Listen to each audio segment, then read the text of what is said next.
नमस्कार, news our के खास कार्यक्रम आमना सामना में आपका स्वागत है। मैं हूं आपके साथ अभिनय सिंह चौहान। मध्य प्रदेश की 2 विधानसभा सीटों पर उपचुनाव की वोटिंग संपन्न होने के बाद भी विवाद थमने का नाम नहीं ले रहा। पीसीसी चीफ जीतू पटवारी ने बीजेपी को जमकर घेरा है। उन्होंने विजयपुर में 37 पोलिंग स्टेशनों पर रीपोलिंग की मांग की है और भारतीय जनता पार्टी पर कई गंभीर आरोप लगाए हैं। इधर वीडी शर्मा ने भी कांग्रेस पर पलटवार किया है। तो चलिए शुरू करते हैं आरोपों पर आमना सामना।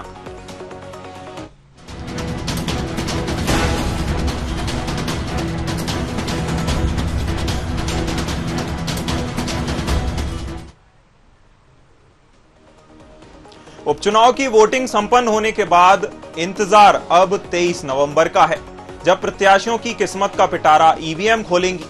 इससे पहले सियासत गर्मा गई है। विजयपुर विधानसभा क्षेत्र में वोटिंग के दौरान हुए विवाद और मारपीट को लेकर सियासत तेज है। कांग्रेस प्रदेश अध्यक्ष जीतू पटवारी ने सरकारी कर्मचारियों को बीजेपी का एजेंट बताया है। उन्होंने दलितों पर अत्याचार का मुद्दा उठाते हुए 18 नवंबर को प्रदेश व्यापी प्रदर्शन करने का ऐलान किया है। कैसी पराकाष्ठा है मध्य प्रदेश वासियों। भारतीय जनता पार्टी पागल हाथी हो गया है। मद के मद में मदमस्त है। उनका प्रदेश अध्यक्ष भारतीय जनता पार्टी के वीडी शर्मा जी खुद प्रेशर पॉलिटिक्स में वहां गए और धरना दिया। ये क्या मैसेज? ईश्वर इनको सद्बुद्धि दे। मोहन यादव जी से अनुरोध है कि वो जो लोग जिनने हमला किया उन लोगों को इसी वक्त गिरफ्तार करें। आदिवासी गांव में पर्ची नहीं बांटी, हमें अंदेशा था। हमने कांग्रेस पार्टी ने प्राइवेट पर्ची छपवा के दी, सब दूर घर घर मुठवाए, पर सरकारी कर्मचारियों ने नहीं किया। भुजनू में आदरणीय शिवराज सिंह चौहान 1,30,000 से जीते। उन्होंने सारी आंगनवाड़ी के कार्यकर्ता और आशा बहनों को निर्वाचन आयोग के नियमों के विरुद्ध पोलिंग बूथों में बिठवा दिया अंदर। इधर भाजपा प्रदेश अध्यक्ष वीडी शर्मा ने जीतू पटवारी के बयान पर पलटवार किया है। उन्होंने कहा कि कांग्रेस जब चुनाव हारती है तब बौखलाकर ऐसे आरोप लगाती है। दिग्विजय सिंह को इन्हीं सब बातों में महारत हासिल है और अब जीतू पटवारी भी इसी में शामिल हो रहे हैं। वहीं उन्होंने कहा कि कांग्रेस के झूठ का जवाब दोनों ही जगह जनता ने दे दिया है। हमेशा कांग्रेस जब चुनाव हारती है तो बौखला करके इसी प्रकार के आरोप लगाती है। कभी ईवीएम पर आरोप लगाते हैं, जैसे ही परिणाम आएंगे तो ईवीएम पर आरोप लगाएंगे। दिग्विजय सिंह और इन्होंने तो महारत हासिल कर रखी है और जीतू पटवारी भी उसी लाइन पर जा रहे हैं। जीत जाते हैं तो राहुल है और हार जाते हैं तो गुंडीजिम है। जीत जाते हैं तो राहुल है और हार जाते हैं तो गुंडीजिम है। गुंडीजिम करने वाले कौन है? विजयपुर के अंदर कांग्रेस ने षड्यंत्र रच के जिस प्रकार से आदिवासी भाइयों पर अटैक करके अपनी योजना से यह दिखा करके कि जिससे इसको उन लोगों में फैलाया जा सकता है, एक असफल प्रयास कांग्रेस के अपराधी प्रवृत्ति के गुंडों ने किया। चलिए आमना सामना में आज के मुद्दे पर हमारे साथ चर्चा करने के लिए घनश्याम पिरोनिया, पूर्व विधायक भाजपा से, संतोष परिहार, प्रवक्ता कांग्रेस से, और एएल द्विवेदी जी, वरिष्ठ पत्रकार, हमारे साथ जुड़े हुए हैं। सभी मेहमानों का बहुत बहुत स्वागत है आमना सामना में। पहला सवाल कांग्रेस से, संतोष परिहार जी, ये जो रीपोलिंग की मांग की गई है, क्या सच में गड़बड़ी हुई या जो आरोप हैं वह राजनीति से प्रेरित हैं?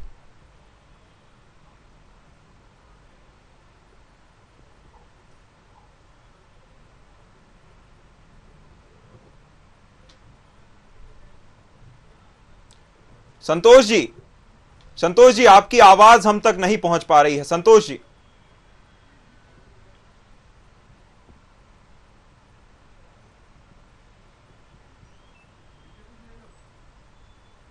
चलिए जब तक भाजपा से सवाल कर लेते हैं। घनश्याम जी, कांग्रेस ने प्रशासन पर भाजपा के एजेंट होने का आरोप लगाया है, क्या कहेंगे?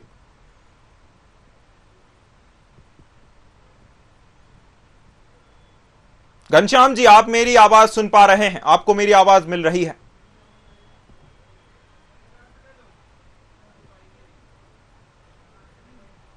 चलिए वरिष्ठ पत्रकार जी का रुख कर लेते हैं। एएल जी, एक तरफ प्रशासन को भाजपा का एजेंट बताती है कांग्रेस, दूसरी तरफ जब भाजपा ने ही अधिकारियों को पीटने का ऐसा आरोप भी कांग्रेस लगाती है, आखिर ये डबल रोल क्या चल रहा है? देखिए, निश्चित तौर पर हमारे देश में जो भी चुनाव होते हैं, जो भी चुनाव संपन्न कराए जाते हैं, वो कहीं ना कहीं लोकतंत्र की स्थापना हमारे देश में है और लोकतंत्र के अनुसार ही हमारे यहाँ सब कार्य किए जाते हैं। लेकिन अमूमन देखने में यह आया है कि आपने देखा होगा जिस प्रकार से चुनाव संपन्न होते हैं और चुनाव के दौरान जो छुटपुट हिंसाएं होती हैं, वारदात होती हैं और आरोप प्रत्यारोप का दौर लगता है, उसमें कहीं ना कहीं वहां की जो स्थानीय जनता है उस पर कहीं ना कहीं एक प्रतिकूल प्रभाव पड़ता है। उनको ऐसा लगता है कि ये जो चुनाव है कहीं ना कहीं मैनिपुलेटेड हो रहे हैं या निष्पक्ष नहीं हो रहे हैं, जो एक बहुत ही गंभीर विषय है। इस पर चर्चा और मंथन होना आवश्यक है।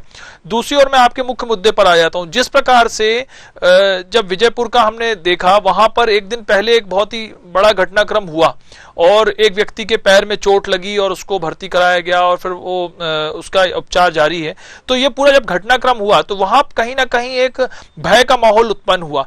किन व्यक्तियों ने कराया, किसने कराया, ये तो एक जांच का विषय है और जांच वहां चल रही है। लेकिन चुनाव के ऐन वक्त पर ऐसी जब घटनाएं घटित होती हैं तो स्थानीय लोगों में कहीं ना कहीं एक भय का माहौल उत्पन्न होता है। दूसरी ओर आरोप प्रत्यारोप का दौर लगातार जारी है।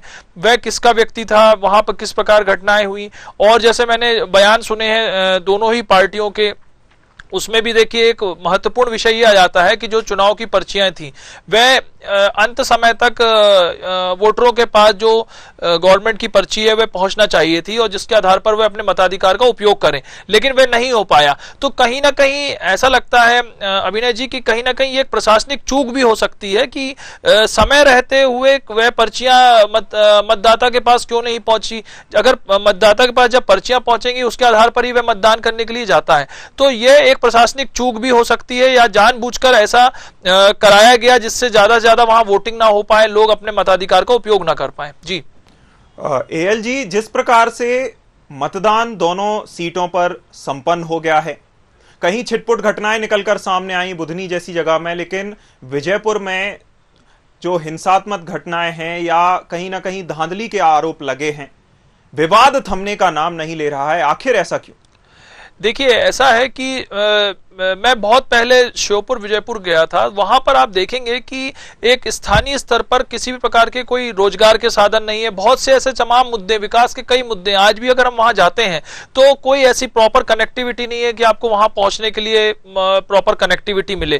तो आप देखेंगे कि जब विकास से जब दूर चीजें हो जाती हैं तो इस प्रकार की घटनाएं घटित होती हैं और जो आरोप प्रत्यारोप का दौर लगातार जारी है उसमें तूल तब पकड़ा गया कि जब वहां पर धरना प्रदर्शन हुआ। आप देखेंगे जब जिस प्रकार से आदर्श आचार संहिता उस जगह पर लगी हुई है, तो जब वहां पर जब स्थानीय नेता के अलावा दूसरे लोग जब वहां पर पहुंचते हैं तो इस प्रकार की घटनाएं घटित होती हैं और कहीं ना कहीं आरोप प्रत्यारोप एक दूसरे पर छींटाकसी राजनीतिक दल लगाते हैं। जी ठीक है, चलिए कांग्रेस प्रवक्ता संतोष परिहार जी का रुख कर लेते हैं। संतोष जी, जो रीपोलिंग की 37 पोलिंग बूथों पर रीपोलिंग की मांग की गई है, क्या गड़बड़ी उन पोलिंग बूथों पर सच में हुई या फिर ये जो आरोप हैं यह राजनीति से प्रेरित हैं, कोई राजनीतिक लाभ उठाने का प्रयास है?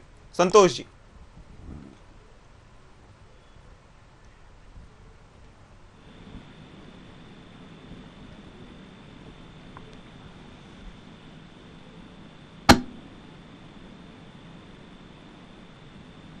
हेलो, आवाज आ रही मेरी? जी संतोष जी। जी एक मिनट। देखिए, सबसे बड़ी बात ये है। हेलो जी, एक मिनट। सबसे बड़ी बात ये है कि भारतीय लोकतंत्र में इतने ज्यादा पुलिस प्रशासन का जो उपयोग भारतीय जनता पार्टी ने करा है, ये कभी भी ऐसा कभी नहीं हुआ। पुलिस प्रशासन पूरी तरीके से जो है गुंडागर्दी करके आदिवासियों को वोट डालने नहीं दे रहा है और उनसे जो है मारा पीटी कर रहा है। 100 से ज्यादा पोलिंगों पे जो है अधिक से ज्यादा 100 से ज्यादा शिकायतें निर्वाचन आयोग को की गई, लेकिन निर्वाचन आयोग ने कोई कार्रवाई नहीं करी। निर्वाचन आयोग भारतीय जनता पार्टी के एजेंट के रूप में काम कर रहा था। पूरी तरीके से पुलिस प्रशासन, कलेक्टर, एसपी, ये सारे लोग उनके एजेंट बने हुए थे और इन्होंने इतना शासन का प्रशासन का इतना दुरुपयोग करा कि जो डीएसपी जो थे वहां पे वो अपने उससे शराब बांट रहे थे, लोगों को डरा धमका रहे थे, आदिवासियों को मारपीट करके उनको पोलिंग बूथ पर जाने तक नहीं दिया गया और जो है मारा पीटी गई, कार्यकर्ता हमारे घायल हो गए। तो ये जो इन्होंने प्रशासन ने जो इतना नंगा नाच करा है, देखिए हार जीत एक वो जनता के उसमें आप जनता को वोट ही डालने नहीं दे रहे हो, आदिवासी लोगों को उनको गोली चला रहे हो और उसके बाद जो कह रहे हो कि था वो, और कितने शर्म आना चाहिए बीडी शर्मा जी को कि उन्हीं की सरकार, उन्हीं के लोग और गुंडागर्दी का हम पे आरोप लगा रहे हैं। अरे हमारी कोई गलती है तो हमें बंद कर दिया, अरे हमें तो जाने नहीं दिया, लोगों को वोट डालने नहीं दिया, पूरी तरीके से मारा पीटी करके और जो लोकतंत्र की हत्या करी इन लोगों ने। वो कह रहे हैं कि जो हम उसकी बात करें, सबकी जो है सारे क्लिपिंग जो है पूरे हर चैनलों में आया, मीडिया में आया। तो भारतीय जनता पार्टी हारी हुई, खोखलाई हुई है और अपने जो है खींच मिटाने के लिए आदिवासियों को मार रही है, अम्बेडकर की प्रतिमा खंडित कर दी। तो ऐसा तो कभी ऐसे कई उपचुनाव हुए थे, ऐसा कभी हुआ नहीं है।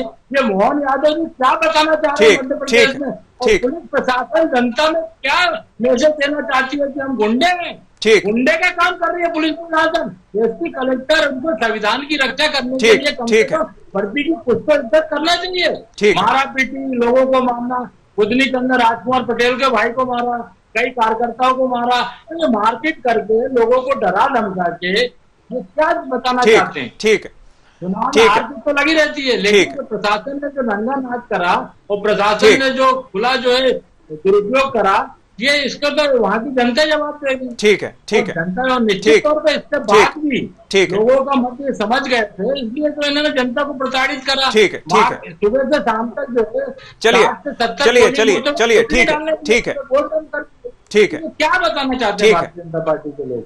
ठीक है, जनता है, लोकतंत्र में जनता उसका जवाब देगी। ठीक है, चलिए भाजपा के पूर्व विधायक घनश्याम पिरोनिया जी भी हमारे साथ जुड़े हुए हैं, उनसे ही जवाब लेते हैं आपके जो आरोप हैं उनका। जिस प्रकार से शासन के दुरुपयोग का आरोप भाजपा पर लगाया गया है, क्या भाजपा की एजेंट प्रशासन है, प्रशासन भाजपा का एजेंट है जैसा कांग्रेस ने कहा? घनश्याम जी, एक तो अभिनव जी आवाज बार बार क्यों कट रही है इसकी, बहुत देर से थोड़ी सी आवाज आती है फिर बंद हो जाती है, इसको ठीक करा लें एक तो ना। घनश्याम जी, आप मेरी आवाज सुन पा रहे हैं?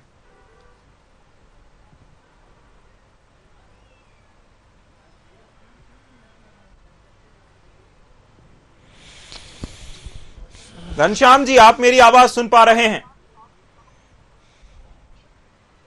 हेलो जी, घनश्याम जी, आप मेरी आवाज सुन पा रहे हैं? आवाज आ रही है, मुझे आ रही है। जी घनश्याम जी, मैं अपना सवाल दोबारा दोहराता हूं। प्रशासन के दुरुपयोग का आरोप भाजपा पर लगा है, क्या प्रशासन भाजपा का एजेंट है जैसा कांग्रेस ने कहा?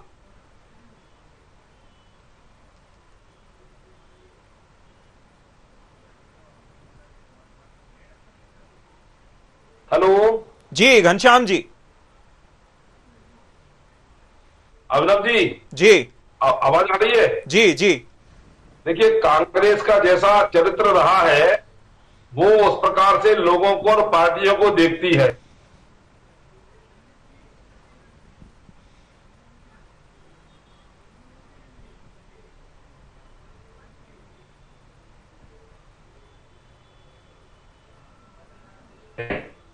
ये जनता में जग जाहिर है और इसलिए सत्ता का दुरुपयोग कैसे करते हैं, प्रशासन का दुरुपयोग कैसे करते हैं, ये कांग्रेस करती है, भारतीय जनता पार्टी नहीं करती है। और इसलिए निष्पक्ष भाव से वहां चुनाव।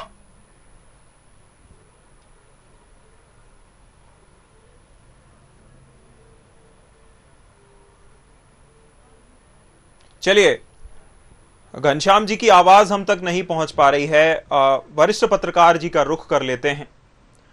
एएल जी, जिस प्रकार से जब कांग्रेस जीतती है, ऐसा जब भाजपा कहती है कि कांग्रेस जब जीत जाती है तो एक तरफ प्रशासन सब ठीक है, सब निष्पक्ष है, और जब कांग्रेस हारती है तो ईवीएम पर आरोप लगाते हैं, ऐसा देखा गया है।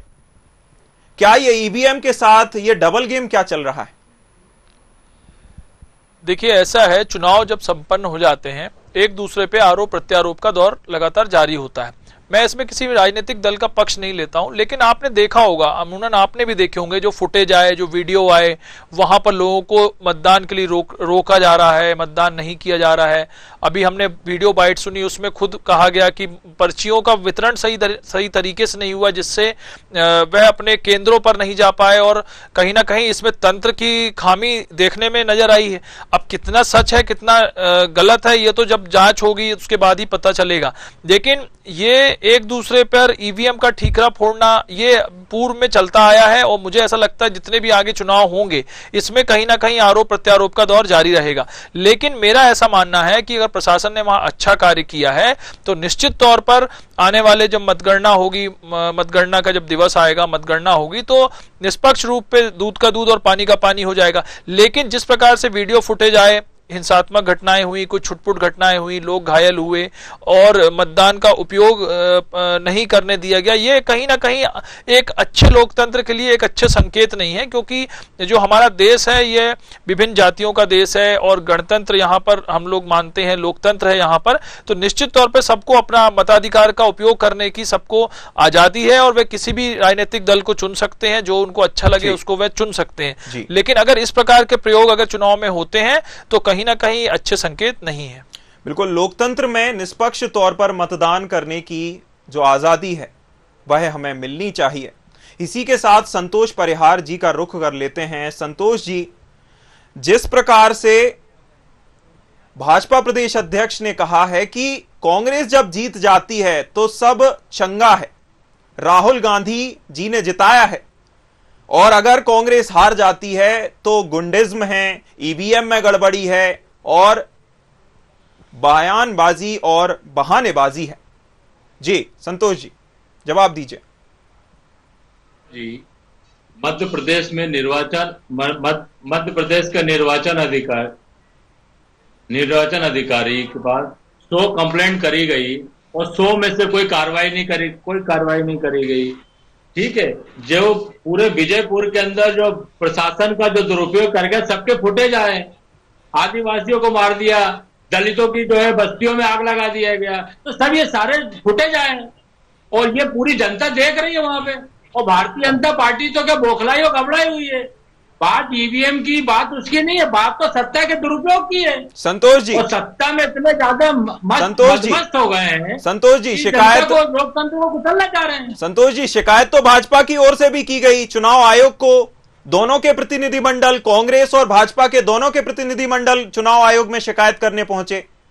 देखिए अभिनव जी, आपने पहली बार ये देखा होगा कि किसी अधिकारी को दंडित करा जाता है और किशोर उसको बाद में जाकर कलेक्टर बना दिया जाए, किशोर कन्याल को, जिसको मोहन यादव जी ने ट्रांसफर करा और उसको हटाया था, उसको जाकर कलेक्टर बना दिया वहां। तो इनकी मंशा तो वही दिख रही है। तो ये भारतीय जनता पार्टी लोकतंत्र को लूट के और अपने उसमें पक्ष में करना चाहती है। और इसके सारे फुटेज सारी, ये बताइए 100 कंप्लेंट करी, 100 में एक में भी कार्रवाई नहीं करी गई। तो ये भारतीय जनता पार्टी की दिखाता है। और मध्य प्रदेश के अंदर लूट रहे हैं, पूरे लोकतंत्र को लूट रहे हैं। अभी तक तो भ्रष्टाचार को लूट रहे थे।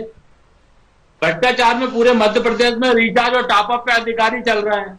अब तो ये चाह रहे हैं कि जो है लोकतंत्र को भी लूटा जाए।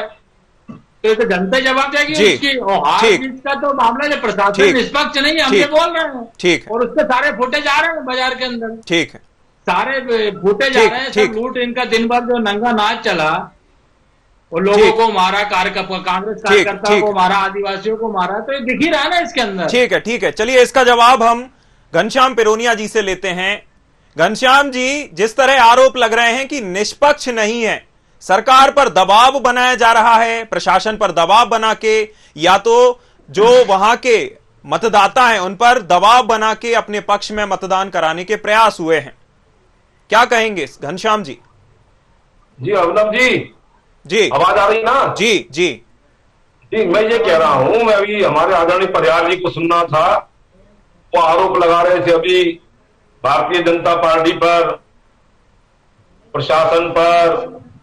आप निश्चिंत हो, 23 तारीख को भी ये आएंगे आरोप लगाने के लिए कि ईवीएम ने हरा दिया, प्रशासन ने हरा दिया। असल में क्या है, जनता इनको नकार चुकी है और जनता कांग्रेस को नकारने के साथ ये इनकी और इनकी पार्टी की पूरी बौखलाहट है। इन्होंने अनुसूचित जाति, अनुसूचित जनजाति और खास तौर पर ऐसे वर्गों के लिए, वंचित वर्गों के लिए काम किया नहीं है। अगर काम किया होता तो जनता इनको वोट देती, और इसलिए लोकसभा के 29 की 29 सीटों पर जनता ने इनको नकारा। आज अनुसूचित जनजाति वर्ग के लिए जितने काम डॉक्टर मोहन यादव जी की सरकार ने, या पहले शिवराज सिंह चौहान की सरकार ने, या केंद्र की नरेंद्र मोदी सरकार ने किए हैं, कांग्रेस बताए एक काम इन्होंने इन वर्गों के लिए किया हो। अरे 1000 रुपए हमारी आदिवासी बहनों को, जनजाति वर्ग की बहनों को शिवराज सिंह चौहान साहब ने प्रारंभ किए थे। 14 महीने की इनकी सरकार आई थी कमलनाथ जी की, और उन्होंने वो योजना बंद कर दी थी। इससे ये साफ जाहिर होता है कि अनुसूचित जनजाति वर्ग का, अनुसूचित जाति वर्ग का, उपेक्षित, वंचित, पीड़ित वर्ग को ये सम्मान देने का काम नहीं करते हैं। जो पार्टी, जो सरकार इन वर्गों की चिंता करती है, जनता जनार्दन उसके साथ में खड़ी होती है।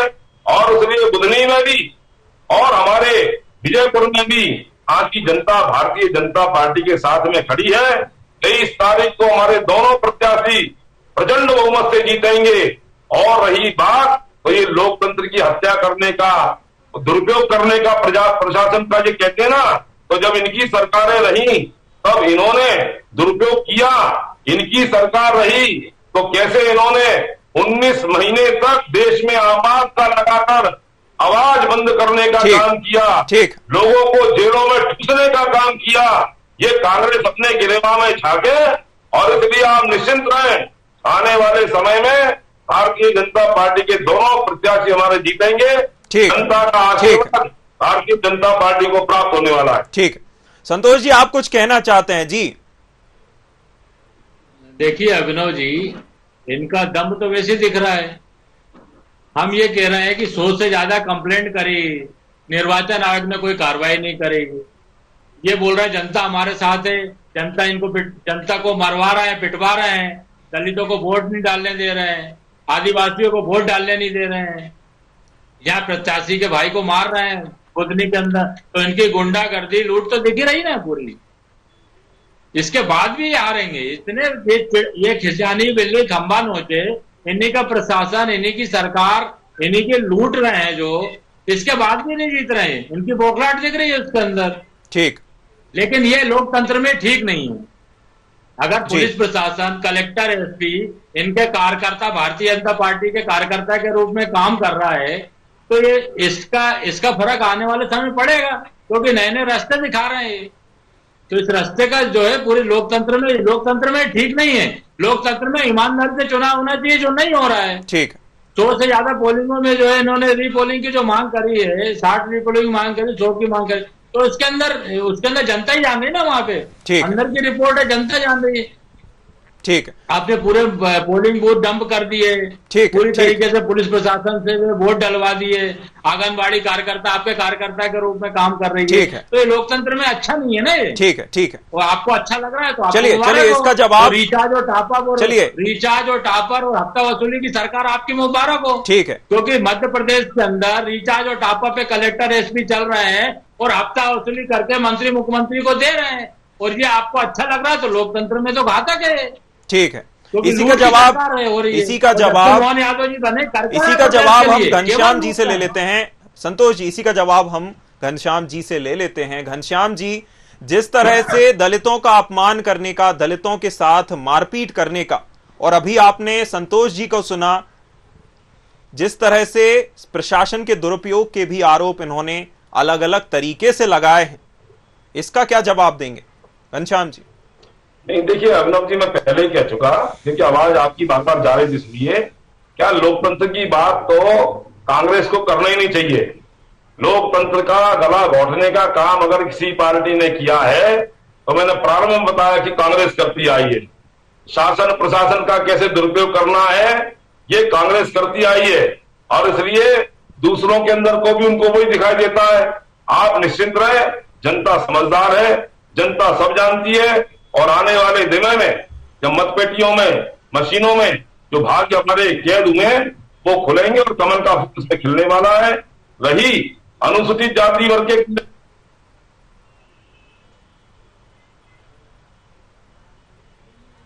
चलिए वरिष्ठ पत्रकार जी का रुख कर लेते हैं, वरिष्ठ पत्रकार जी से सवाल कर लेते हैं। एएल जी, वो सारे जी चलिए एएल जी, आपकी आवाज, घनश्याम जी आपकी आवाज हम तक नहीं पहुंच पा रही है। वरिष्ठ पत्रकार जी का रुख कर लेते हैं। एएल जी, हर चुनाव में चुनाव आयोग पर सवाल उठते हैं और जो नतीजे आते हैं उसमें चुनाव आयोग सभी आरोपों को एक तरह से झूठा साबित कर देती है। नतीजे आते हैं उसमें लोकतंत्र की मजबूती का एहसास नतीजे कराते हैं, फिर भी हर बार मतदान के बाद और नतीजों से पहले इस तरह के आरोप क्यों लगते हैं? देखिए, मैंने आपको पूर्व में ही बताया कि ये लोकतंत्र है, सभी राजनीतिक दल एक दूसरे पे छींटाकशी करते हैं, आरोप प्रत्यारोप लगता है। लेकिन हाँ, निश्चित तौर पर लोकतंत्र में अगर ये सब अच्छी बात नहीं है और अगर कोई जांच आती है, शिकायत आती है, तो उसकी निष्पक्ष तौर पर जांच होना चाहिए और समय रहते ही उसका निराकरण होना चाहिए। और ऐसा कई बार देखने में हुआ है, होता भी है। लेकिन कई बार समस्याएं इतनी विकट हो जाती हैं, जैसे जिस प्रकार से छुटपुट हिंसाएं हैं, कुछ है कि उसमें प्रॉपर जांच नहीं हो पाती और फैसला इतने समय बाद आता है कि जब तक मतगणना हो जाती है, चीजें हो जाती हैं, तो लोग उस पर विश्वास नहीं कर पाते हैं। तो निश्चित तौर पर अगर हमारे देश में लोकतंत्र अच्छे से स्थापित करना है और लोकतंत्र जैसे जिस प्रकार से हमारे देश में स्थापित है और आम चुनाव भी हमने देखे, विधानसभा चुनाव भी अन्य राज्यों में हो रहे हैं, तो कहीं ना कहीं निष्पक्ष जांच होना जरूरी है और निष्पक्ष चुनाव होना भी हमारे देश में जरूरी है, जो होते हुए आए हैं। लेकिन हाँ, कहीं ना कहीं प्रशासन को इसमें और ज्यादा कसावट करना चाहिए और सुदृढ़ करना चाहिए, जिससे कहीं ना कहीं उनके ऊपर आरोप या आक्षेप ना लगे। बिल्कुल, जो लोकतंत्र है उसकी निष्पक्षता बरकरार रहनी चाहिए और इसमें आगे चलकर दिनों दिन सुधार होते रहने चाहिए, जिससे इस पर सवाल ना उठें और निष्पक्षता बनी रहे। साथ ही साथ जो जनता है, जो मताधिकार का प्रयोग कर लोगों को, अपने नेताओं को चुनती है, उसका भी विश्वास चुनाव आयोग में बना रहे। बहुत शुक्रिया सभी मेहमानों का जुड़ने के लिए, अहम जानकारी साझा करने के लिए, हमारे साथ आज चर्चा में जुड़ने के लिए। आमना सामना में इतना ही, मुझे दीजिए इजाजत, नमस्कार।